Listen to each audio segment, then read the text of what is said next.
Right, good morning. Well, it is morning where I am, so I'm not sure when you'll be watching this. Okay, as I promised, I have made screencasting videos of some of the lectures that you've missed. I've added some stuff, so hopefully these will be informative. Now, what I've done, because as I'm sure you've noticed, the lectures tend to be quite discussion-based, and you're not here to discuss with me.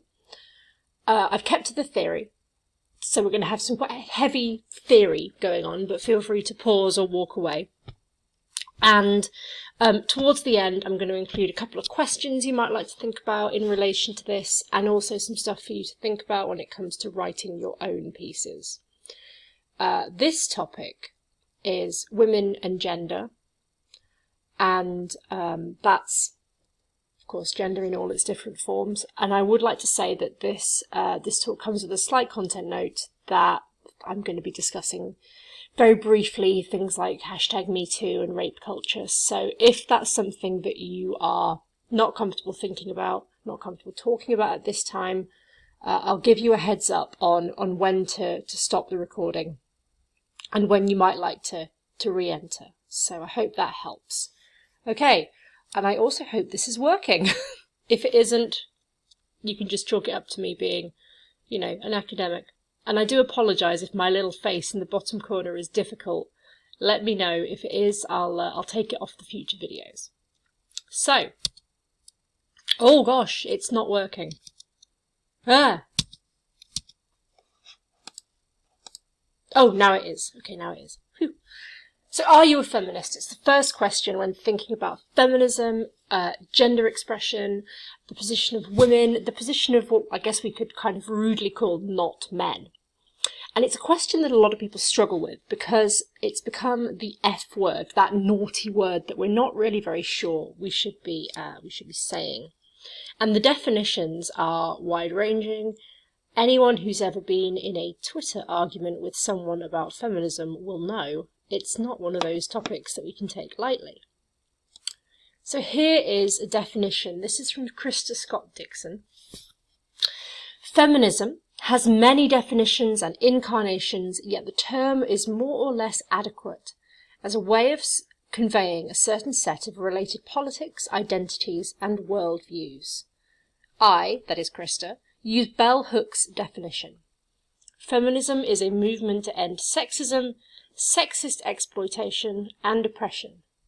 I also use the term feminisms to indicate that feminism takes many forms and has a long and varied history.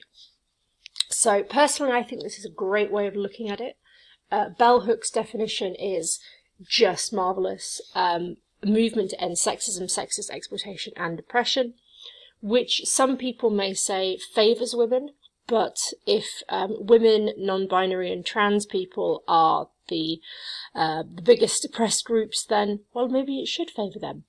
But that aside, feminism is something that has developed over many, many centuries, and the definitions are quite wide-ranging.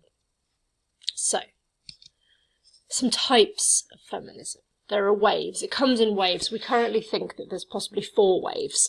And I'm going to talk you through what those are, because definitions, again, they differ. Intersectionality. Major word necessary for thinking about feminism. And I'm going to be talking about that in relation specifically to the 3rd and 4th waves. Essentialist and social constructivist feminism, so those people who believe that feminism is tied to genitals, to an essentialist definition of what it is to be woman, what it is to be female, what it is to be oppressed, and those who think that it's actually a social construction, so gender as a social construction, sexism as a social construction. There's the radical liberal split. Radical feminism, radfems as they're often called online, is a very different type of feminism to liberal feminism. And I wouldn't necessarily like to suggest what the differences may be beyond the type of action that those 2 different groups, which is kind of a spectrum, would engage in. There's also sex positive and sex negative ways of thinking about things. We have sex positive feminism, sex as an expression that women are free to enjoy, and non-binary people and trans people as well. and sex negative, which would include women like Andrea Dworkin, who famously said that all heterosexual sex is rape. An interesting way of thinking about things, and certainly interesting when you think of issues of consent, but she became very famous with that kind of statement and those kinds of beliefs. And then SWERF and TERF. So, again, terms I'm sure you know, but for those of you who don't, SWERF, sex worker exclusionary radical feminism, and TERF, trans exclusionary radical feminism. People whose understanding of feminism and who deserves to benefit from feminism excludes trans people and sex workers. So excludes groups that are particularly vulnerable based on their existence, their occupation, their going through the world. Okay, another term that's useful to think about, patriarchy. Again, we hear it a lot. Here is a definition. I took this one off Google, and I've highlighted the one that is possibly the most useful for thinking about this definition: a system of society or government in which men hold the power and women are largely excluded from it. But of course, patriarchy is so much more than that. It's a way of thinking about the world that excludes certain groups based on characteristics, on understandings of that gender expression or biological genital sex that are largely erroneous, and that can then privilege the men. And I say men, I should probably say cis men, because trans men I don't think do benefit from this. It benefits them in myriad ways.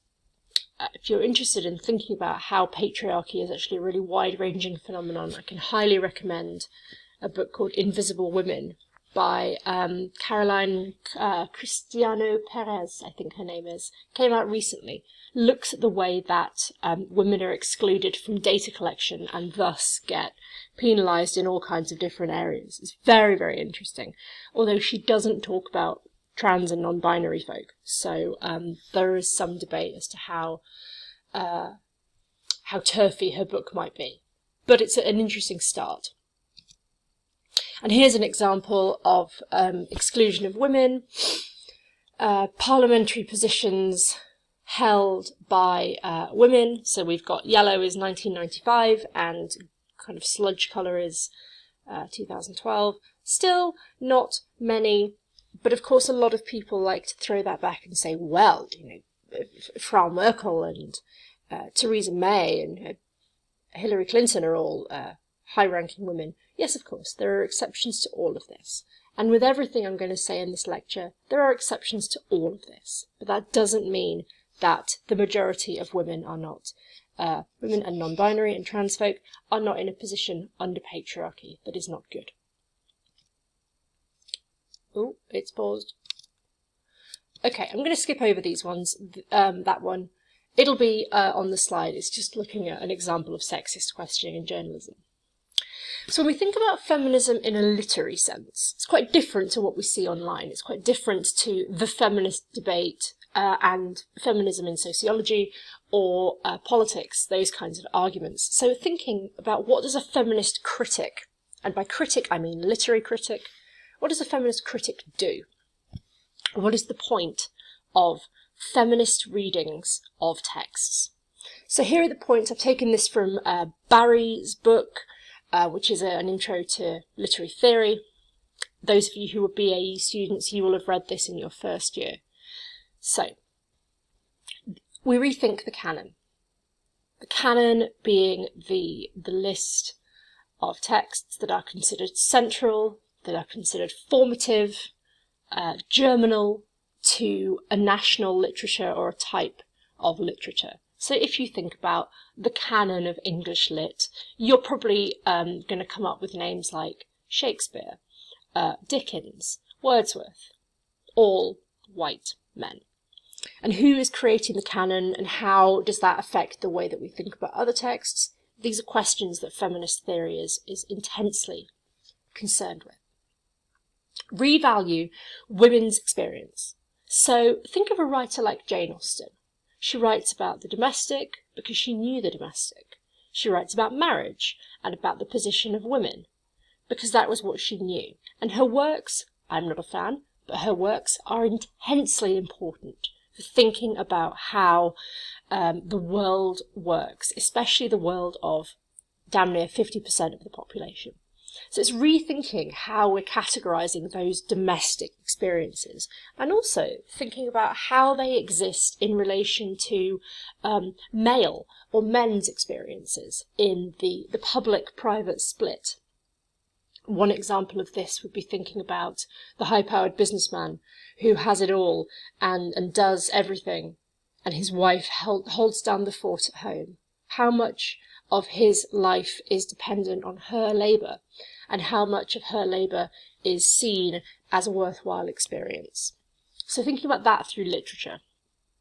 Of course, examining representations of women in literature.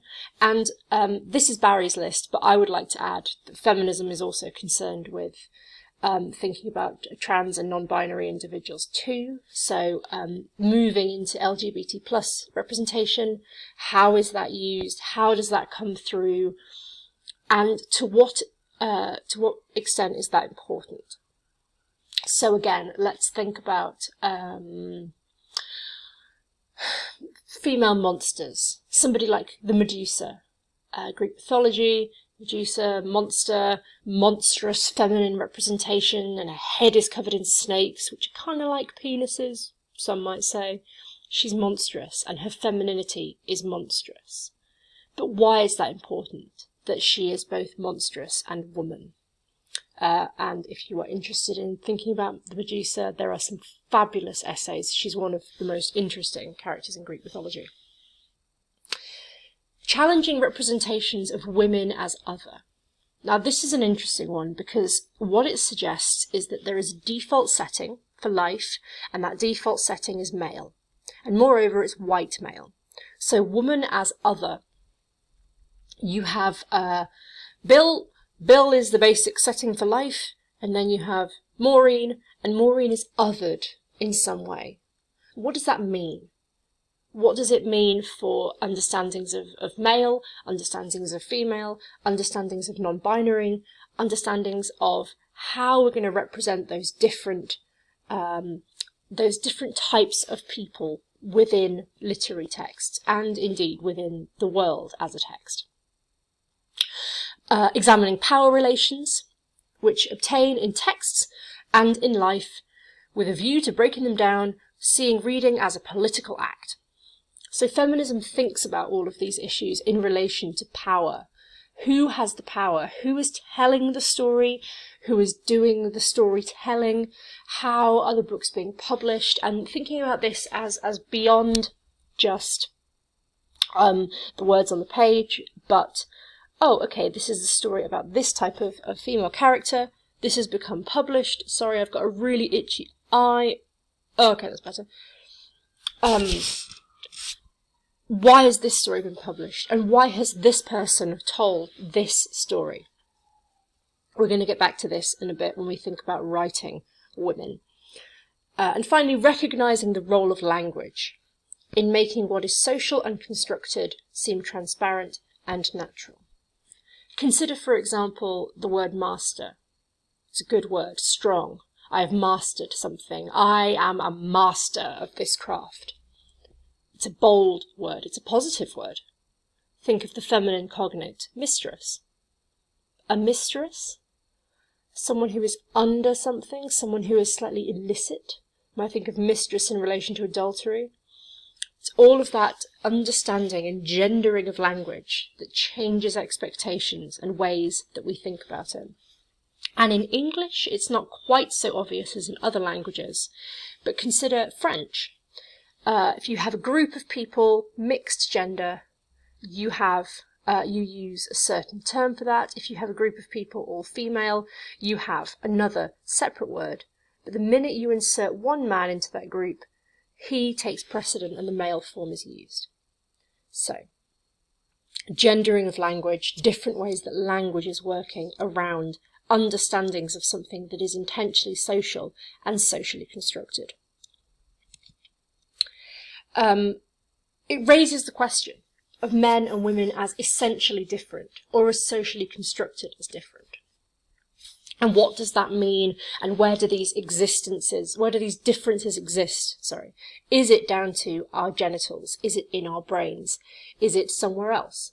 How is this difference constructive? And to what extent is that important? There's the question of what's called the écriture féminin, the female language. Is there a women's way of writing? What does this mean for trans people? How does this work in relation to men? Can we read a text as feminine or masculine? Psychoanalysis comes into it. It comes into everything. Rereading psychoanalysis to think about issues of female and male identity. Freud, as I'm sure you're aware, intensely misogynist individual, read male understanding into all problems, and if he couldn't code it as male, he coded it as hysteria. How helpful. But rethinking these ideas and thinking about how that understanding of the self through psychoanalysis becomes relevant to thinking about our identity. And feminist critics also like to make clear the ideological base of neutral and mainstream. What does it mean for something to be neutral? Well, it doesn't mean anything. It means that it takes up a particular position that we now think of as neutral because it's everywhere. And that tends to be, in Western literary theory, white, male, neoliberal ways of thinking about text. It doesn't bring in queer readings or black readings or any number of other identities that become intensely important when thinking about literature. And of course, we're really concerned with binaries. There are a lot of binaries that exist, and they're not helpful binaries. The Madonna-whore binary, a woman is either the Madonna, the Mother of God, the most wonderful feminine, or she is a whore. The wife, mistress, legitimate, illegitimate. The mother, temptress, nurturing and loving, or bent on the destruction of man, temptress. So these are some of the binaries that come through when reading the way that woman has been constructed within literature. Another quotation, I'm not going to read that now, but it's from Gilbert and Gubar, really important theorists from the 80s, who wrote a book called The Mad Woman in the Attic. Oh, it's frozen again. Okay, so we have this concept of woman. Inferior to men, as they are female by virtue of a certain lack of qualities. Well, wonderful. Incapable of the full development of reason by their very nature. Great. Thanks. And this is the concept that's coming through, and this is the basis of what becomes known as proto-feminism. Before we have the waves of feminism, we have women who are fighting for these kinds of rights. Starting with Olympe de Gouges, absolutely fantastic. She isn't particularly talked about, and I'm just looking to see, here we go. If anyone's interested in these kinds of figures, I highly recommend this book. It's called Women in Battle. Brilliant. And it's a comics history. There you go. Comics history of feminism, which will talk about all of these women. So she is a French woman. She's writing Declaration of the Rights of Woman and the Female Citizen. 1791. Now, you will note, this is 2 years before the start of the French Revolution. And she wants political rights for women. She wants the vote. She wants educational rights. She wants women to be treated as equal to men. And for this, she was executed. Go figure. Mary Wollstonecraft, now actually incorrect there, it's not Mary Wollstonecraft Shelley, it's Mary Wollstonecraft, her mother. Vindication of the Rights of Woman, 1792, a year later, she is saying that women should have the right to education. And it was very much education she wanted. And part of her reasoning was, hey, we're educating the kids at home, but we haven't had an education. We need that education. So, she wrote Vindication of the Rights of Woman, pamphlet, fantastic, kick-started this movement, And it was really tied up with the French Revolution and the fight for rights for groups that didn't have them. Of course, one thing it wasn't necessarily tied up with was the abolition movement in the US. And that's a slightly separate issue. If you're interested in that, I highly recommend you read up on Harriet Tubman, who was a kick-ass woman who really fought for abolition. But this is the start of what we now think of as modern feminism. But the first wave was coming in the end of the 19th century. Suffrage and reproductive rights.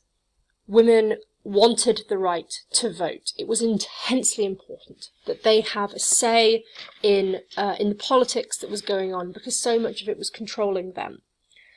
And so votes for women, New Zealand leading the way, 1893, the US became an amendment to the Constitution. The UK took a bit longer. I know that a lot of people say it's 1918. That's not true. That was the vote. That was women over the age of 30 getting the vote. But over the age of 18, 1928. And Saudi Arabia, tailing along at the end. But at least they're getting somewhere, she says. Obscenity laws at the time prevented discussion of anything to do with reproduction. And so women were just not able to access any kind of health care which would look into protecting them from having too many children, or from things like dying in childbirth, which was still very much a thing, and is still a thing in many, many parts of the world. And a key figure in all of this is Margaret Sanger, who wrote a book called Family Limitation. She went to Britain, she met Mary Stopes, who of course is a problematic figure because she's really, really racist, and was prosecuted all over for basically saying that women should have the right to choose when they have children. So that's the first wave, giving women the right over their own bodies, or starting that discussion, and also suffrage. Give us the vote. Give us the right to make these decisions for ourselves. The second wave, so this is coming in the 60s to the late 80s, sex discrimination, legalising abortion, further reproductive rights, and criminalising violence against women, and also equal pay. So after the Second World War, women had been doing the same jobs that men had been doing, and they'd been doing them brilliantly. Things like building machinery, women's slightly smaller and more deft hands, brilliant, exactly the right labour force. And this, when men came back from the war, they were expected to take back the jobs, and women saying, no, actually, I quite like this newfound power. And so had writers like Betty Friedan, and the movement around Simone de Beauvoir, The Second Sex, all these kinds of books. It opened up questions about the role of women in the workplace, but specifically the role of women in power. Should women be given power? Sure. But why do people think that wasn't a thing? So this was the second wave. It was trying to end this discrimination on the basis of sex. The pill became available around this time. Roe versus Wade, which is the big US legislation around abortion. And spousal rape. Countries started to make spousal rape illegal. I am slightly horrified to think that it wasn't illegal. And it was only in, I think, 1993 that it became a crime to force your spouse in the UK. So, go figure. But this was the second wave, and this was the wave with the bra burning. This is where people were starting to think that feminists were those crazy feminazis, which led to the third wave. And for this slide and the next slide, I'm going to be talking a bit more about sexual violence. So if you want to skip, this is the place to skip, and I'll give you a when we're done with that discussion.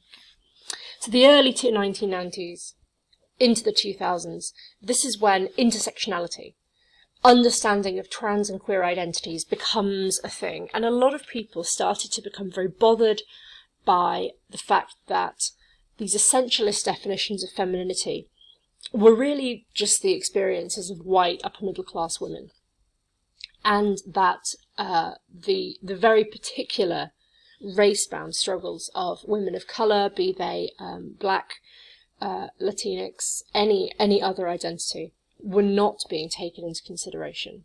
It's also the time when a lot of the trans community started to push to be part of these discussions as well. And it's also the wave which went international, with more people becoming aware of FGM, so that's female genital mutilation, sex trafficking, which is often very much bound up in fast fashion and sweatshop labour, and all of those kinds of international discussions, which don't necessarily factor into women in the West, although they are a thing in the West, but not quite to the same extent as elsewhere. And so becoming more aware of the international struggles of women, especially women of colour, especially women who were also part of other marginalised groups. So that was the third wave. And we are now in the fourth wave, the rise of social media. This is what Kira Cochrane says, this is defined by technology. And from the 2010s onwards, social media and the rise of social media discussions and social media openness has really been driving the fourth wave.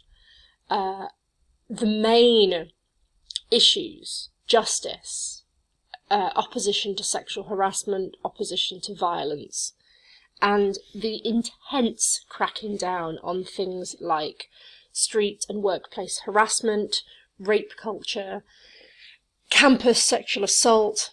All of these sorts of issues have been central to the fourth wave of feminism. Some examples of the big issues in 2012, the Delhi gang rapes, the coming to light of allegations against Jimmy Savile, not to mention the recent imprisonment of men like Bill Cosby and Harvey Weinstein, Jian Ghomeshi, was a couple of years ago. And also the rise of the incel community. If you're not aware of the incel community, lucky you, but it has led to men who have committed really horrific acts of violence, murder, like Elliot Rodger and Alec Minassian. If you're interested, I recommend that you maybe look that up in your own time, incels, but how that feeds into things like rape culture. And of course, because of social media, because this is something that has been pushed online and made international because Global Village, the campaigns have followed suit. So things like Everyday Sexism, the project, No More Page 3, which is a UK-based one, Stop Bild Sexism, which is a German equivalent of No More Page 3, involving a German newspaper called Bild. The Mattress Performance, which was a woman, an American student who carried a mattress around the campus of Columbia University. The video, 10 Hours of Walking in New York City as a Woman. And online campaigns like #YesAllWomen and #MeToo. Not to mention protest marches. There's been an awful lot. And the discussion about feminism has gone global, it's gone online, and it's become massive because of the way technology has been working. But of course, the most important thing to remember in all of this, this is a great quotation from, I believe she's Dutch, Flavia Jordan. My feminism will be intersectional or it will be bullshit. It's not enough to be woman. It's actually a lot more than that. So for trans individuals, for black women, Latina women, disabled women, all kinds of intersecting identities in which you have one or more group who is in some way disadvantaged or oppressed or controlled by society, the coming together of those identities can make existence and existence within public spaces far more difficult. And so being aware of these intersecting definitions, these intersecting identities, is of utmost importance. Okay. I'm going to just pause there for a minute. Feel free to pause the video. Feel free to go and grab a cup of coffee, a cup of tea, whatever. I'm going to have a slurp of mine in a moment. And at this point, I would normally be wanting lots and lots of questions and comments on what I've said, and we'd have a great conversation. But of course, we can't do that because I'm sitting in my living room and you are presumably sitting in yours. So, this is the point where I would like you to just take a moment, think about what's being said. Think about your own position in relation to all of this. Maybe you'd like to consider your own definitions of feminism, how you exist within that definition, and also to what extent it impacts on you as a writer. So this is one of the big things, actually how it relates to writing, and why is all of this important in literature module. So, excuse me one second. Oh, that coffee's cold. Blech. Okay, moving on. We're thinking about writing not men. Women, non-binary characters, trans characters, moving away from that default male. So having someone of any identity who is not male. And my first point is, oh my goodness, this can suck. Because we're so used to the default man. For a lot of writers, when it comes to writing something else, it's bloody difficult, even if you are not a cis man, because we're so used to reading cis men. So my question is, who reads women and non-binary characters and authors? And the most obvious answer to that is women and non-binary readers. There are an awful lot of anecdotes that say that children, male children, do not want to read books about girls or women. But girls and non-binary children have basically no choice but to read books about males, cis men, and boys. And this is an interesting one. So how do we create stories that will captivate all kinds of identities, while writing an identity that feels not only fitting and comfortable for us, but something that we would want to read, and something that fits the story? Because shoehorning in an identity just for the sake of it isn't necessarily good writing, but it is something that a lot of people do. So that's something you might want to think about. Who is going to be reading this, and how is it important, and why is it important to have these kinds of characters and representation from a wide range of different authors? Distinct experiences and distinct voices. I've read so many books about the same character, I just don't give a toss anymore. If I have to read one more modern reiteration of Catcher in the Rye, I'll plot, I swear to God. There is so much more out there, and yet we get the same voice over and over again. We get the same experience over and over again. And it becomes dull, it becomes tried and tested, and because it's tried and tested, publishers will publish it, and yet. But we've got to also remember intersectionality and individualism. Now, they may sound like an odd pair of words to put together, so bear with me. Yes, intersecting identities. You are writing a character who is, let's say, a trans woman who is a person of colour.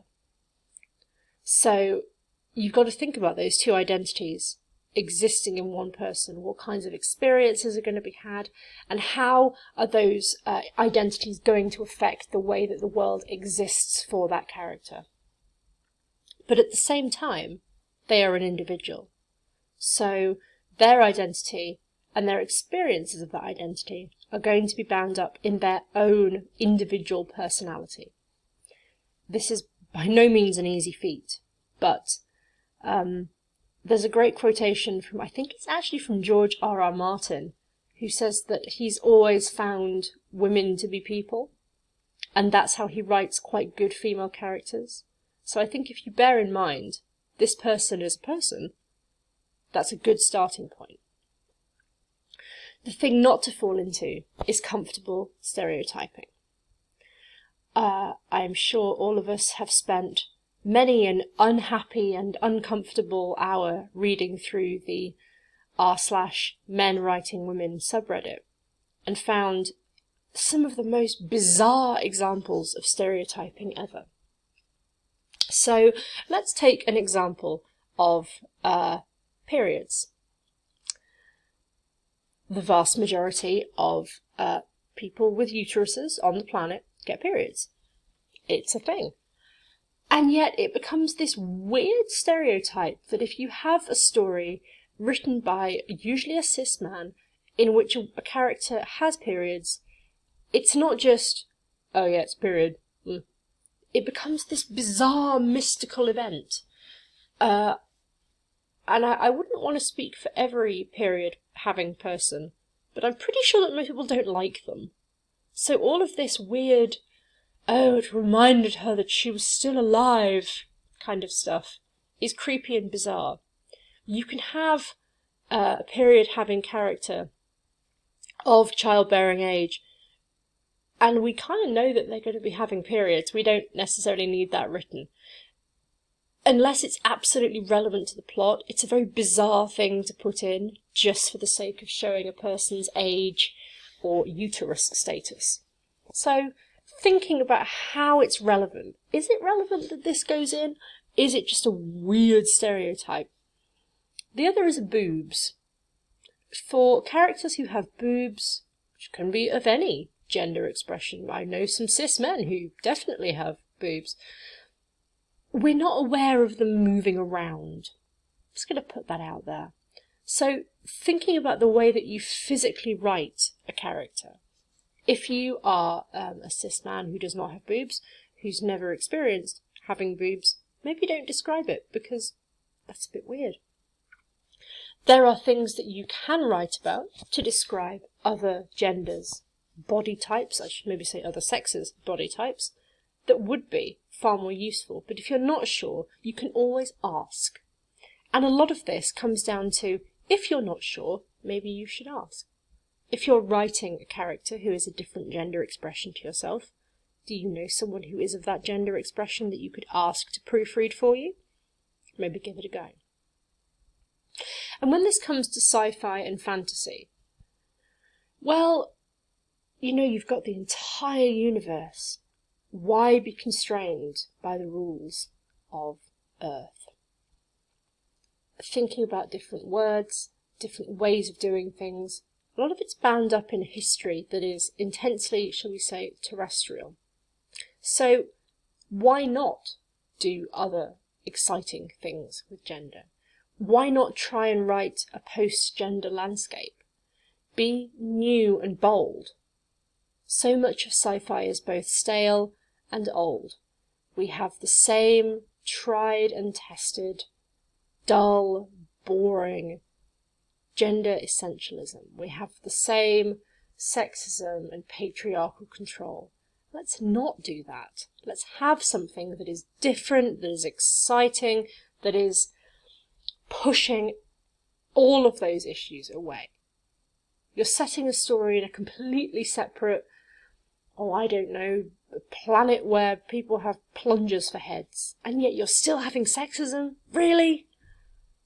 Think differently, and doing something different, creating a post-gender landscape, does something new for the story, and it can also help to avoid you getting stuck in a dull storytelling rut.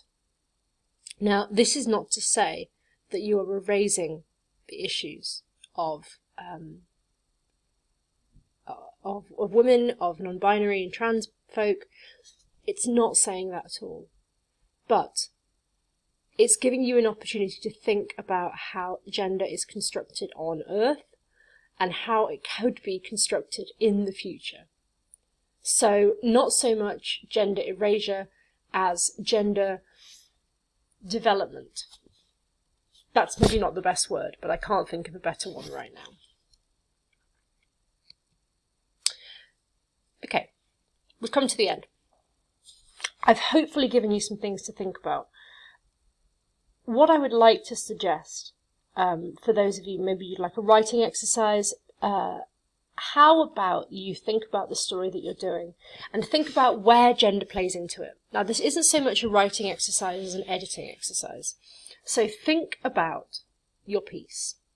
I'm hoping that you've all mostly got your idea, that you've got writing, that you've got a chunk to do. And think about, where is the gender expression? What gender expression of the characters? How does this work? Are you writing that same tired patriarchal bullshit that people always write? And is it relevant? Have you put in bits that actually aren't relevant? Now, you don't have to do anything to change your story. I'm just asking you to look at what you have and think about it. Do you have a character, for example, who is male, who could very easily be female, or very easily be trans? To do something a little bit different, how would it change the outcome of the story? How would it change the conflict of the story? And one example I'll offer you is the film Alien. A great film. The character of Ripley, played by Sigourney Weaver, was written as a male character, cis male character, and they cast Sigourney Weaver and they changed not a single line of dialogue. So everything that you see, we think, oh yes, Ripley, strong female character, actually written as a man, and nothing has changed. And it works beautifully, one of the brilliant pieces of sci-fi cinema. Think about those kinds of things and how might it work in your story? How might it work for you? It's a thought exercise. It could be an editing exercise if you choose to shake things up. But hopefully this has given you not only some information about feminism and where feminism comes from and why feminism is important in the conversations that affect our world today, but also how it could potentially filter into your work. Okay.